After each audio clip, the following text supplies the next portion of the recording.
abayimbi musanze ebizibu nange because wano segulwa tewaliyo sente zigula integrity yange. Mukulu wange Hamu yaŋŋamba omanyi muwerako nnyo example kwa atajja kunnyigira muganda wange.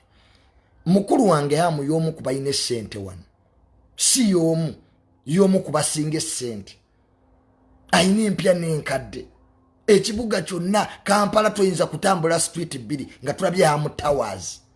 Naye yaŋŋamba nti my brother tokkirizanga sente okukyusa integrity yo. Don't allow money to ever change your integrity. Akatiba keba kutonda munga junior kasigalaako. So nzo omukwano esente tezigula kumanya kwange, tezigula integrity.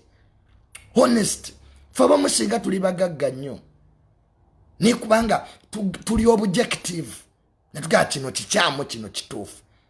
Entegeera y'omuntu tebagifuga. Tokkirizanga muntu kufuga ntegeerayo kwaba kuyinako amaanyi mayitirivu. Ebintu bibiri mu nsi by'otakkiriza. Tokkirizanga omuntu okunyiiza. When a person annoys you, aba akubuleekinze, aba akutuuse ku bwongo, aba akufudde nti oli munafu. Never give power to any person to annoy you.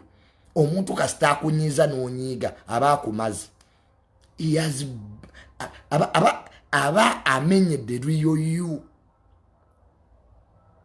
Tosigere ekintu ekyo. So